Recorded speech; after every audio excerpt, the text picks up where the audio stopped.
Saudara, wacana kenaikan pajak pertama nilai menjadi 12% tahun depan semakin kencang. Jika benar berlaku, apa ini berpengaruh terhadap popularitas Presiden Prabowo, termasuk tingkat kepercayaan publik kepada pemerintah? Kita ulas bersama PLT Ketua Pengurus Harian Yayasan Lembaga Konsumen Indonesia atau YLKI, Indah Sukmaningsih. Selamat pagi Ibu Indah. Dan juga ya tersambung bersama Zoom pengamat politik yang juga Direktur Eksekutif Indikator Politik Indonesia, Burhanuddin Muhtadi. Selamat pagi Mas Burhan. Pagi Mario. Ya, terima kasih Bapak Ibu sudah bergabung di Sapa Indonesia Pagi. Saya ke Bu Indah dulu. Bu, ya. PPN 12%. Ini tadi kita ngomong Ibu udah senyum-senyum aja. PPN 12%. Tapi sebenarnya PPN 12% ini kan inisiasinya untuk meningkatkan pendapatan negara 70 hingga 80 triliun, Bu. Tapi YLKI menolaknya. Alasannya apa, Bu, sebenarnya? Alasannya kondisinya waktunya nggak pas. Sekarang kondisinya itu, waktunya nggak pas lah. Saya kepengennya tidak hanya ditunda, tolak awal mulanya. Karena kondisi masyarakatnya belum, kemudian seperti presidennya gitu loh, orang kaya gitu lah. Kita kan enggak, itu yang kepingin diketahui, itu yang pertama. Yang kedua, itu adalah kenaikan PPN sudah ekonominya sulit, ditambah kemudian daya belinya itu sedang menurun. Oke, ekonomi sulit, daya beli menurun ya. Ya, harus ditunda. kondisinya sulit, ekonominya dan kemudian kondisinya menurun, daya belinya anjlok. Nah itu yang kepingin dicek ulang. Dan yang ketiga, potensi ketidakadilan. Mana berita bahwa yang sudah ngemplang-ngemplang itu sudah juga disampaikan. Jadi dia ngemplang sudah didenda. Nah kita masyarakat juga bolehlah terima semacam itu. Nah ini tidak dijelaskan. Kemudian itu potensi ketidakadilan tentang pungutan pajak ini. Kemudian yang keempat, kebingungan. Ini kan mulainya tanggal 25. Oke.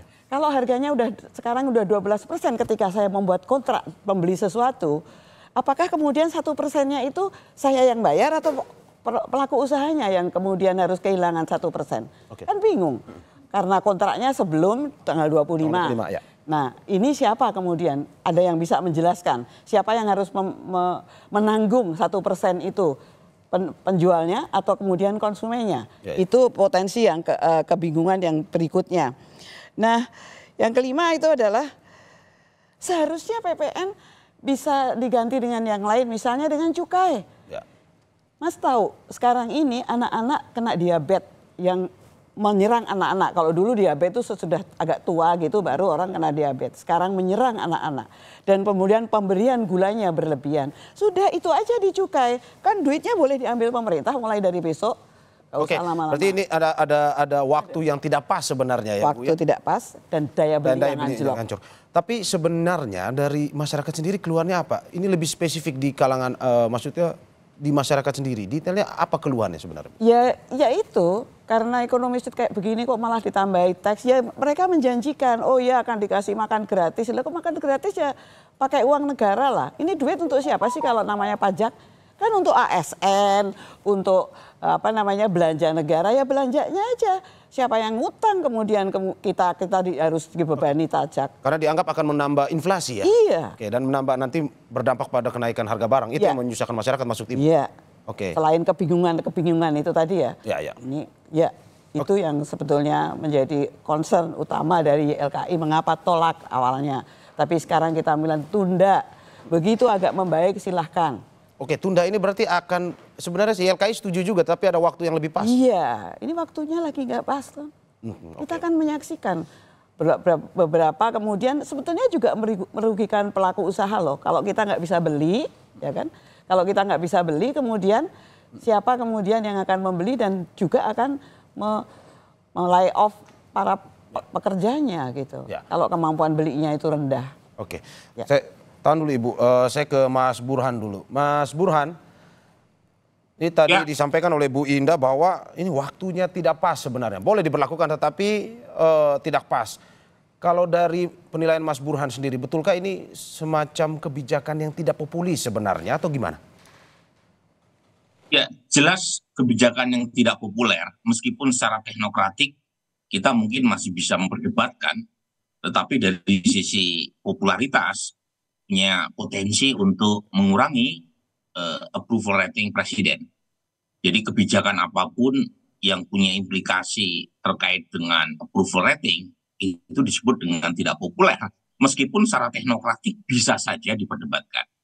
Nah, kebijakan kenaikan PPN jika diberlakukan itu punya implikasi menaikkan inflasi seperti yang tadi disampaikan oleh Ibu ya. Nah, inflasi ini itu satu variabel ekonomi yang mudah sekali dirasakan oleh masyarakat. Ini berbeda dengan variabel-variabel ekonomi pada umumnya yang cenderung abstrak atau tidak langsung dirasakan oleh publik. Inflasi itu langsung dampaknya. Makanya dari sekian banyak variabel ekonomi yang langsung berkorelasi dengan approval rating presiden, ya inflasi. Dan itu pula yang menjelaskan misalnya tahun 2024 dianggap sebagai graveyard buat para incumbent di negara-negara maju. Jadi banyak incumbent di negara maju yang mengalami penurunan dalam pemilu 2024 karena kumulatif inflasi yang sangat tinggi. Terakhir korbannya adalah Kamala Harris dan Partai Demokrat yang mengalami kekalahan di Amerika Serikat. Sebelumnya Rishi Sunak di Inggris, kemudian Macron di Perancis, termasuk Modi di India. Nah, kenapa inflasi itu menjadi variabel yang langsung berkaitan dengan approval rating? Karena kalau misalnya inflasi tinggi, itu harga-harga barang otomatis naik. Masyarakat marah. Siapa yang mereka alamatkan kemarahannya? Umumnya ke pemerintah. Tapi kalau inflasi rendah, itu mereka senang, mereka happy. Dan itu yang menjelaskan mengapa approval Presiden Jokowi overall itu tinggi. Karena dia berhasil menekan angka inflasi dengan berbagai macam instrumen. Nah, pertanyaannya, kalau misalnya PPN naik, ya 9, secara umum kan 9% ya, meskipun secara absolut hanya naik dari 11 ke 12%. Nah, kalau misalnya angka PPN naik, itu seberapa besar inflasi yang ditimbulkan akibat kenaikan ini? Dan yang kedua, manfaat apa yang didapatkan oleh pemerintah selain misalnya pendapatan negara? Karena kita tahu ada tekanan fiskal kepada pemerintah seiring dengan banyaknya agenda program populis seperti makan bergizi gratis dan lain sebagainya. Ini mesti harus dihitung dulu, ya, jangan sampai atas nama untuk menaikkan ya pendapatan negara kemudian punya dampak bukan hanya menekan pertumbuhan ekonomi, tapi juga membuat popularitas presiden terganggu. Jadi mumpung masih ada waktu, pikirkan dulu secara matang, karena bagaimanapun ini implikasinya luas, meskipun ya Mario, kalau misalnya dilakukan sekarang, mungkin tidak terlalu mengganggu agenda pemilu. Maksud saya, kalau ada kebijakan populer dilakukan menjelang pemilu, itu kan penurunan approval rating punya dampak politik yang besar tuh, karena berkaitan dengan agenda untuk bisa kepilih lagi. Sementara sekarang itu kan masih jauh dari pemilu. Nah, tentu saja ini menjadi bahan diskusi tuh, dari internal pemerintah, dari sisi politik dampaknya seperti apa, dan dari sisi ekonomi seperti apa. Oke, Mas Burhan, Anda sudah menyinggung sedikit terkait approval rating. Ini memang buka setelah pilkada, masih jauh dari pemilu tahun 2029. Tapi biasanya, Mas Burhan, kalau presiden atau pemerintah mengambil kebijakan tidak populis, berapa besar pengaruhnya ke tingkat kepercayaan publik pada presiden? Termasuk apakah mempengaruhi juga popularitasnya? Ya, jadi gini Mario, umumnya presiden-presiden melakukan atau menelurkan kebijakan yang tidak populis itu jauh sebelum kalender pemilu. Misalnya Pak Jokowi menaikkan harga BBM itu September 2022, masih ada waktu 2 tahun sebelum 2024. Kemudian zaman Pak SBY, bahkan tahun 2013 yang seharusnya dinaikkan BBM itu ditunda sampai presiden baru dilantik, yaitu Pak Jokowi, menaikkan harga BBM 1 bulan setelah pelantikan beliau sebagai presiden pertama. Jadi memang jarang presiden yang melakukan kegiatan atau kebijakan yang tidak populer terlalu dekat dengan jadwal pemilu, karena mereka sadar betul itu punya dampak politik yang besar. Nah, pertanyaannya tadi, seberapa besar efek kenaikan PPN terhadap inflasi? Nah, itu kan sangat tergantung PPN-nya diterapkan dalam bidang apa, Mario. Kalau misalnya PPN-nya diterapkan sapu rata, semuanya dinaikkan termasuk dalam soal pangan, sementara kita tahu pangan yang paling menyumbang sektor inflasi, itu tentu punya dampak inflasi yang lebih besar. Tetapi kalau misalnya pemerintah membatasi kenaikan PPN di luar sektor pangan, mungkin kenaikan inflasi yang ditimbulkan akibat kenaikan PPN tadi tidak sebesar seperti yang diperkirakan. Jadi lagi-lagi ini perlu simulasi, saya tidak tahu persis berapa banyak inflasi yang ditimbulkan, dan itu juga bukan bidang saya. Ya, sebagai seorang ahli politik, bidang saya menemukan dari semua variabel ekonomi yang paling punya korelasi kuat menaikkan atau menurunkan popularitas presiden adalah inflasi. Kalau inflasi tinggi, pasti approval rating presiden terdampak. Tapi kalau inflasi rendah, approval presiden akan tinggi. Jadi hubungannya itu terbalik antara inflasi dengan popularitas presiden. Begitu, Mari. Oke, Mas Burhan, saya ke Bu Indah. Bu Indah, ini inflasi kata kuncinya. Jika inflasi tidak naik, maka popularitas presiden akan semakin naik. Nah, bagaimana dengan masyarakat? Berarti pada akhirnya masyarakat memilih popularitas dalam arti bahwa akan suka terhadap Presiden Prabowo ketika pada akhirnya kebijakan-kebijakan ini yang diambil ini lebih populis dalam arti memperhatikan kondisi masyarakat saat ini. Iya. Ya itu kan teori ya, bagaimana sih sebetulnya mekanisme kontrol pemerintah, ini naik, ini nggak naik, naik. Terus dalam kenyataannya mengontrol pasar yang ini akan menaikkan dan tidak menaikkan tuh instrumennya seperti apa sih, pengen tahu untuk memastikan. Mereka kan kemudian tetap menjual kalau semua, lah kan naik Bu pajak. Nah kan konsumen tidak semua ngerti yang ini apa hafal seperti yang membuat peraturan gitu. Itu yang menjadi masalah seperti apa. Kemudian akan mengontrol sesuatu yang terjadi di pasar dihadapi oleh konsumen-konsumen yang tidak selalu mengerti tentang itu. Ini naik Bu, ini naik. Swasta yang namanya harga naik, ya mereka taunya semua naik. Walaupun ada pembedaan-pembedaan. Emang mau ditangkepin yang berani menaikkan. Jadi semacam itu. Mekanisme kontrolnya seperti apa. Tidak hanya PPN 12%, tetapi juga memang ada beberapa pungutan yang dilakukan oleh pemerintah pada tahun 2025. Menurut Anda ini semakin meningkatkan atau meluas kritikan terhadap pemerintah Presiden Prabowo Subianto atau bagaimana? Ya iyalah, supaya harus diingat nggak semua orang kayak presiden, kaya-kaya gitu loh. Apa yang kita lihat tetangga aja, tukang sayur aja. Pada nggak laku, tolong dong Bu, tolong dong gitu. Kan kita yang tahu, konsumen yang kemudian tiap hari belanja yang mendengarkan dia. Bukan orang yang kemudian tinggal ngomong atau menghitung-hitung di atas kertas. Sudah survei belum? Hasilnya seperti apa itu? Pedagang sayur biasanya 7 tinggal 4. Kan karena orang nggak kebeli, dibuang akhirnya. Bu, dari pengamatan YLKI sendiri, ini menurut catatan saya bahwa memang saat ini yang mengalami gejolak itu ada di kelas menengah, misalkan ada penurunan kelas menengah kita. Nah, apakah memang dengan kenaikan PPN 12% ini hanya menyerang kelas menengah ataupun sebenarnya merata? Karena ini dari Apindo juga pengusaha itu juga memprotes kebijakan PPN 12% ini. Menurut Anda gimana? Ya bagaimanapun walaupun kaya mengurangi konsumsi, biasanya belanja agak banyak untuk pelaku usaha yang menengah yang kemudian dibeli konsumen itu agak dikurangi. Karena dia juga harus membagi langsung ke masyarakat yang rendah kepengen membeli lah supaya dia juga hidup kan. Semua orang Pak modelnya konsumen kan agak begitu ya. Pemaaf, penerima dan pelupa gitu loh. Itu loh konsumen. Yang kita lihat dan kita bicara hampir setiap hari ya, YLKI kan buka pengaduan apa sebetulnya yang kemudian banyak disampaikan. Nah ini menarik. Saya akan tanya juga ke Mas Burhanuddin terkait bahwa sebenarnya kalangan mana yang pada akhirnya ini berdampak popularitasnya atau kepercayaan kepada Presiden Prabowo Subianto. Tapi sebelum Mas Burhan menjawab, kita saksikan jeda berikut.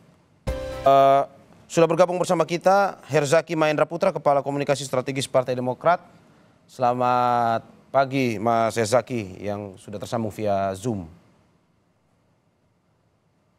Selamat pagi Mas. Mungkin masih di mute audionya Mas.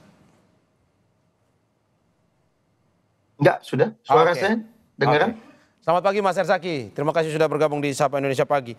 Sebelum saya ke Mas Herzaki, saya ke Mas Burhan dulu untuk melanjutkan pertanyaan saya tadi. Tadi kita dengan Ibu Indah mengatakan bahwa ini dampaknya merata Bu. Tidak hanya kelas menengah yang saat ini sedang terdampak, tapi juga pun dari pengusaha. Karena ada kritik juga dari Apindo. Nah kalau soal popularitas Presiden Prabowo sendiri melihat dampak yang terjadi tidak hanya kelas menengah tapi juga merata hingga ke pihak dari pengusaha dan juga pihak lainnya, kelas lainnya. Bagaimana melihat ini Mas Burhan? Apakah memang juga ini berdampak kepada semua PPN 12% ini popularitasnya atau bagaimana?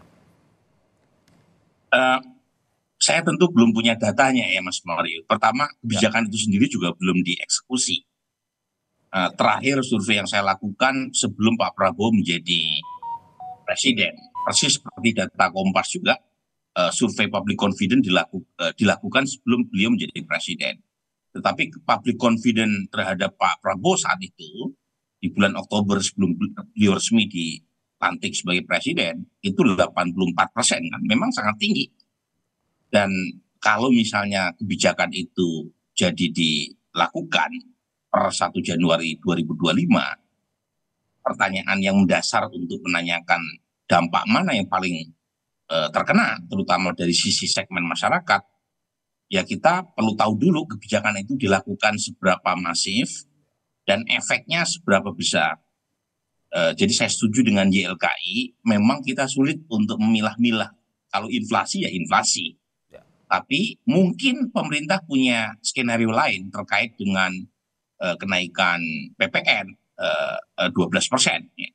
Tapi lagi-lagi ketika kebijakan itu dinaikkan, pemerintah kan punya kayak semacam antidot ya. Antidotnya adalah makan bergizi gratis. Nah pertanyaannya yang menikmati makan bergizi gratis segmen mana? Sementara PPN naik 12% kan dampaknya seperti yang tadi disampaikan itu kan merata tuh. Sekarang sudah terjadi penurunan kelas menengah cukup besar kan dari 23%, terakhir tahun 2023 hanya tinggal 17%. Kemudian aspiring middle class juga merosot. Tabungan masyarakat di bawah 100 juta rata-rata juga merosot. Jadi artinya memang ada indikasi yang sangat kuat terkait dengan penurunan daya beli dan itu merata bukan hanya kelas menengah ke bawah. Jadi kalau misalnya antidotnya itu pemberian bansos kepada kelompok kelas menengah bawah, jangan lupa yang merasakan kenaikan PPN juga kelas menengah atas. Dan kelas menengah meskipun jumlahnya tidak besar, itu mereka jauh lebih kritis di media dan itu sumber instabilitas politik ya. Jadi lagi-lagi ini hal yang menurut saya perlu dipikirkan matang betul, meskipun saya tahu pemerintah sekarang perlu pemasukan ya, karena banyak sekali kegiatan atau kebijakan yang menekan fiskal, terutama adalah makan bergizi gratis. Tapi lagi-lagi dihitung matang betul, jangan sampai kebijakan kenaikan PPN alih-alih menaikkan pendapatan negara yang tidak seberapa, tetapi dampak ekonomi lainnya maupun politiknya justru lebih besar ketimbang yang diterima. Oke. Kata kuncinya memperhitungkan baik-baik ya, terkait dengan PPN 12% ini. Tapi untuk Mas Herzaki, Partai Demokrat sendiri sebagai partai pendukung pemerintah ini kebijakannya ini mendukung kebijakan PPN 12% atau tidak? Ya, begini Mas, kita kalau berbicara mengenai kebijakan pemerintah, kita tidak bisa hanya melihat sebagai suatu single policy atau hanya satu sektor saja. Tapi semua itu terintegrasi dan secara komprehensif kita membahasnya. Dan apa yang hari ini misalnya katakanlah ada rencana PPN 12% kan juga menjadi bagian dari melanjutkan apa yang sudah dibahas dari pemerintahan sebelumnya begitu. Bagaimanapun Pak Prabowo ini adalah sosok presiden yang punya beberapa program besar yang kita inginkan agar bisa memberikan dampak langsung kepada masyarakat, terutama rakyat kecil yang hari ini kita tahu perlu perhatian lebih. Nah, tentunya yang kedua, benar yang disampaikan oleh Mas Burhan tadi, bahwa bagaimanapun kalau kita berbicara mengenai daya beli, pada saat kita ada subsidi katakanlah untuk masyarakat bawah gitu, yang mesti diperhatikan juga adalah masyarakat menengah yang berpotensi untuk turun ke bawah, kan begitu. Nah ini juga yang kita dibahas hari ini ya. Semua sedang ditimbang betul ya, berbagai kebijakan ini diramu betul, karena itulah hari ini banyak sekali nih hal-hal yang kemudian didiskusikan bersama dan dipastikan bagaimana implementasinya ini. Kan tentu kita tidak ingin, katakan tadi benar disampaikan oleh Mas Burhan, bahwa kita satu upaya ingin agar ada penerimaan negara ya. Misalnya kan ada rencana nanti, katakanlah yang disampaikan oleh Pak Hasim ya, mengenai Menteri Penerimaan Negara, karena memang ini sesuai dengan janji Pak Prabowo juga gitu. Banyak potensi-potensi penerimaan negara yang bisa kita eksplor. Tapi lagi-lagi tadi begini, hari ini Pak Prabowo tidak berpikir popularitas. Hari ini yang beliau pikirkan adalah bagaimana agar setiap kebijakan yang beliau benar-benar ambil itu benar bisa berdampak buat masyarakat. Nah ini yang kemudian menjadi termasuk misalnya Nataru nih. Termasuk misalnya mohon maaf nih terakhir kayak Nataru yang kami ini diskusi udah 3 minggu ini intens rapat lintas kementerian dan itu sudah terjadi, sudah mulai ada penurunan ini untuk masalah tiket eh, untuk pesawat terbang ya udara. Ini yang kita lakukan bukan populer harus ini harus enggak, tetapi bagaimana masyarakat bisa merasakan dampaknya. Lalu tetapi juga industri penerbangan juga tidak terganggu. Oke, Jadi ini Mas, kita kan masih banyak Oke. faktor nih yang kita pertimbangkan. Oke, Mas Herzaki, tadi Anda mengatakan bahwa masih dipertimbangkan betul. Ini dipertimbangkan betul, ini ditunda dari sikap Partai Demokrat sendiri atau tetap diperlanjutkan tapi dengan ada syarat-syarat tertentu sebenarnya? Iya. Iya, semua hal kan kita banyak aspek nih gitu. Ya. Jadi kan tidak mengeluarkan satu kebijakan hanya terkait dengan satu kebijakan, tetapi ada kebijakan-kebijakan lainnya juga yang misalnya menjadi payung nih buat semua gitu. Tentu sudah ada antisipasi-antisipasi. Begitu juga ketika bicara mengenai makan bergizi gratis gitu. Juga sudah disiapkan hari ini dapur-dapur umum ya, dapur-dapur umum hampir di berbagai kota sudah banyak ini sudah disiapkan gitu. Termasuk misalnya pembelajaran dan juga upaya untuk teknisnya agar bagaimana misalnya bisa tereksekusi dengan baik. Jadi satu kebijakan itu maksudnya kenapa kami sampaikan dipertimbangkan itu kenapa? Jadi dari end to end-nya kita diskusikan, Mas. Ini efeknya apa nih? Oh ini seperti apa nih? Kayak gitu. Apakah ada potensi ini? Lalu bagaimana antisipasinya gitu? Lalu kebijakan ini bagaimana? Jadi ini saling mengisi.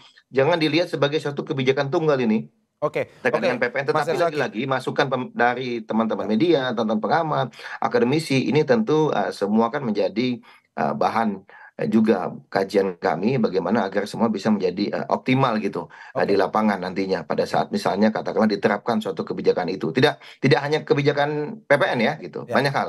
Gitu. Oke, Mas Herzaki, kalau melihat tadi Anda mengatakan bahwa ini masih jadi kajian. Kalau dari Partai Demokrat sendiri, apa sebenarnya kajian yang sudah ditemukan terkait dengan dampak positif dan negatif dari PPN 12%? Mungkin bisa didetailkan.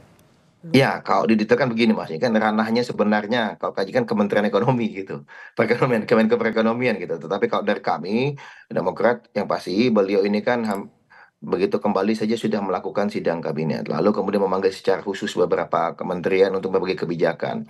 Hari ini misalnya kita juga mencermati gitu. Kalau misalnya kebijakan ini apa yang menjadi plus dan minusnya, lagi-lagi memang Mas ya, kita tunggu pada saatnya nanti ketika akan dikeluarkan, berarti semua sudah tuntas gitu. Apa yang menjadi kekhawatiran masyarakat pun sudah kami pikirkan dan sudah kami siapkan contingency plan-nya, kan begitu. Dan jika nanti diputuskan untuk sudah diumumkan, kan berarti sudah diambil keputusan itu nantinya gitu. Meskipun hari ini belum diumumkan. Pak Erlangga juga sebagai Menko Perekonomian juga menyampaikan kan belum diumumkan. Belum diumumkan. Ada kemungkinan akan dilaksanakan, tetapi masih menunggu. Karena apa? Menunggu ini kan berarti kita mesti siapkan semua. Karena kebijakan ini kan kita pengen agar benar implementasi sampai ke bawah maupun juga ke berbagai subsektor. Bagaimana ini antisipasinya?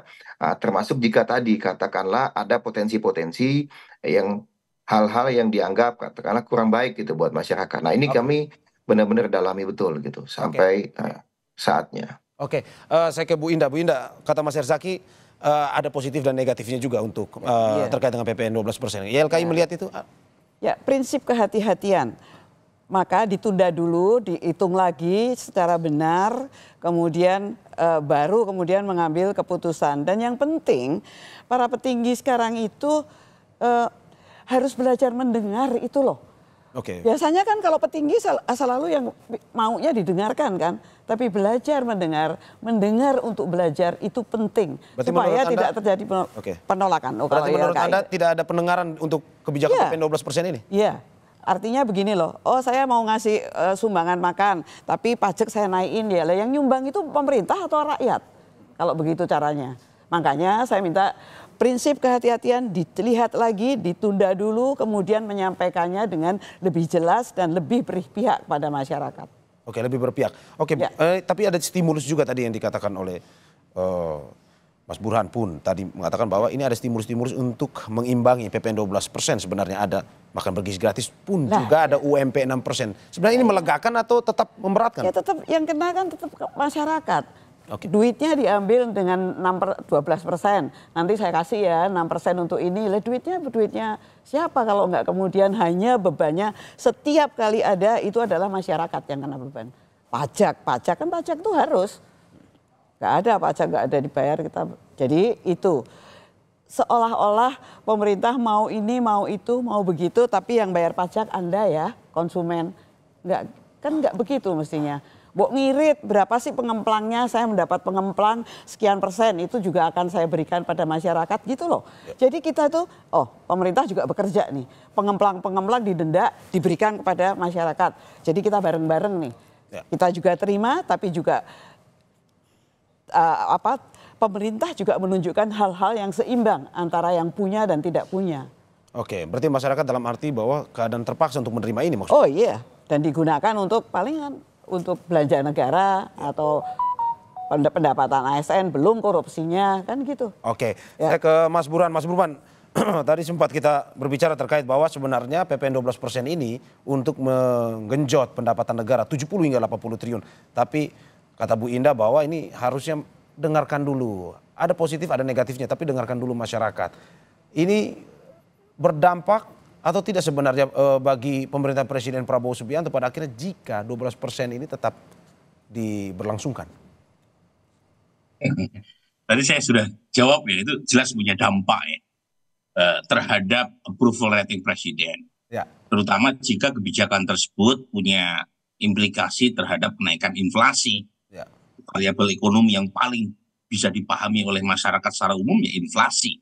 Karena Tapi kan berkaitan dengan maksud saya ada positifnya juga Mas Burhan. Dalam arti bahwa apakah masyarakat mungkin pada akhirnya bisa mengerti? Gini, cuma yang belum bisa dijawab adalah seberapa besar kenaikan inflasi yang ditimbulkan jika kenaikan PPN itu diberlakukan. Itu dulu tuh. Dan ini kan semuanya masih mereka-reka ya. Kompas ini terlalu maju juga diskusinya. Tapi begini Mario ya, saya setuju dengan poin sebaiknya pemerintah memulai kebijakan yang tidak populer dari segmen masyarakat kelas menengah atas, terutama kelompok 1% yang paling kaya itu, yang tingkat kekayaannya sama dengan puluhan persen masyarakat kelas menengah bawah. Nah itu bisa dimulai dengan banyak hal. Satu misalnya kenaikan pajak tambang, ya. Karena yang menikmati sektor ekstraktif kan sedikit, ya. Termasuk juga ini statement dari pemerintah sendiri yang kita masih tunggu, yaitu penegakan hukum terhadap mereka para pengusaha sektor kelapa sawit terutama yang menyalahgunakan izinnya sekian hektar ternyata yang dipakai lebih dari yang diberikan izinnya. Dan sudah diidentifikasi itu ada 400 T itu kerugian negara akibat penyalahgunaan izin ya, oleh para pengusaha sawit. Jadi kelompok-kelompok ini itu kalau bisa diprioritaskan untuk ditegakkan penegakan hukumnya supaya memberi pesan kepada publik bahwa bukan hanya publik secara umum yang dimintai berkorban. Ya, karena kan itu ya, jadi menurut saya termasuk juga nih ya soal komitmen Presiden Prabowo agar pemerintah di bawah beliau itu melakukan penghematan, misalnya memotong anggaran perjalanan dinas. Setahu saya mungkin Bung Herzaki bisa koreksi ya, itu penghematannya besar sekitar 15 T itu dari anggaran perjalanan dinas. Dan ini statement dari Pak Prabowo, tetapi sejak Pak Prabowo menyampaikan beberapa minggu yang lalu, ya, itu baru satu kementerian tuh yang sudah punya komitmen, yaitu Kementerian Agama. Dipotong 50% perjalanan dinasnya. Dan bisa diganti dengan rapat via Zoom. Jadi hal-hal semacam ini itu penting tuh untuk memberi semacam pesan kepada publik bahwa pemerintah juga berkorban. Bahwa ada kelompok tertentu yang selama ini menikmati ekonomi kita, itu juga harus dipajakin, atau kalau mereka melanggar hukum, mereka juga harus harus siap untuk menerima konsekuensinya. Baru kemudian mengajak masyarakat secara umum untuk sama-sama berkorban. Jangan dimulainya dari bawah. Karena kalau mulainya dari bawah, masyarakat bawah bisa berpikir, loh kok kita terus nih yang diminta berkorban. Nah, kira-kira begitu sih. Oke, Mas Burhan. Ini saya ke Mas Herzaki. Ini closing statementnya ini terkait dengan bagaimana pemerintah Presiden Prabowo Subianto harus bersikap ke depan. Pada akhirnya berpikir soal menaikkan pendapatan negara atau melihat kritik-kritik yang muncul terkait PPN 12% ini sehingga mungkin saja akan ditunda? Mas Herzaki silakan.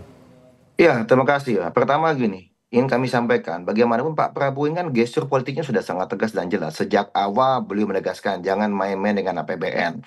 Bahkan dalam beberapa kali rapat tertutup dengan para menteri pun menyampaikan, jangan ada yang nyolong uang rakyat, ya.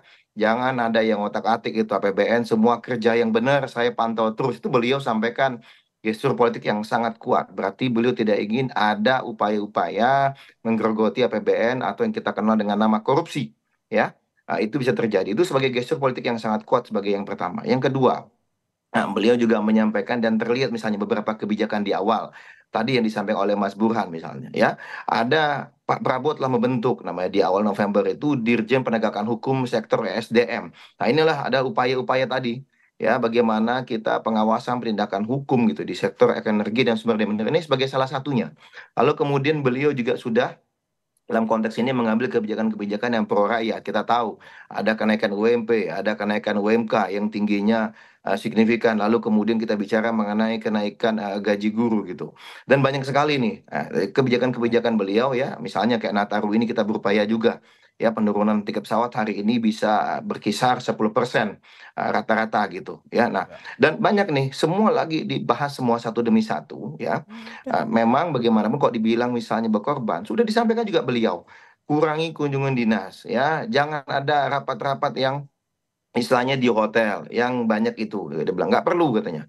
Kan beliau juga menyampaikan seperti itu, ya. Sudah, dan itu sudah dilakukan sebenarnya di berbagai kementerian. Hanya memang kami akuin hari ini kan kementerian masih fokus. Misalnya ada beberapa banyak kementerian baru yang sedang menyusun SOTK, struktur, kemudian pembenahan ke dalam segala apa. Dan tidak semuanya juga kemudian mendeklar kita sudah memotong anggaran nih gitu segini, enggak. Itu tunggu saja pada waktunya nanti kan, karena Pak Prabowo ini memintanya bukti, bukan hanya eh, perbincangan di depan gitu atau upaya wah kita akan begini, enggak, tetapi sudah dilakukan baru akan dideklar. Tapi terima kasih Mas Burhan, ya, teman-teman media semua dan para akademisi, bagaimanapun kami misalnya Demokrat sebagai salah satu Oke. partai yang ada di dalam pemerintahan hari ini akan ikut terus menjaga juga, kita mendengarkan sama-sama. Tetapi kalau bicara gestur politik, Pak Prabowo sangat clear, ya, clear and clean itu bagaimana keberpihakannya kepada rakyat kecil. Pemerintah Oke. berkorban, ya, Oke. beliau sudah meminta sejak awal komitmen itu kepada semua menterinya, bahkan ada fakta integritas, ya,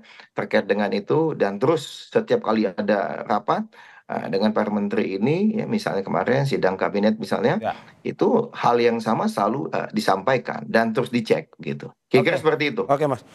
Tunggu saja nanti keputusan Presiden Prabowo Iya. Subianto terkait dengan PPN 12%. Iya. Terima kasih Bapak Ibu, Makasih. Ibu Indah Sukmaningsi, Makasih. PLT Ketua YLKI, Burhanul Mutadi, pengamat politik, dan Herzaki Mahendra Putra, Kepala Komunikasi Strategis Partai Demokrat, sudah berdialog pagi ini di Sapa Indonesia Terima kasih. Pagi. Sehat-sehat Terima selalu. kasih. Terima kasih Terima banyak. kasih. Mas Fran, Sukses. Terima kasih semuanya, Mas Herzaki, Bu Indah. Ya. Terima kasih, sukses.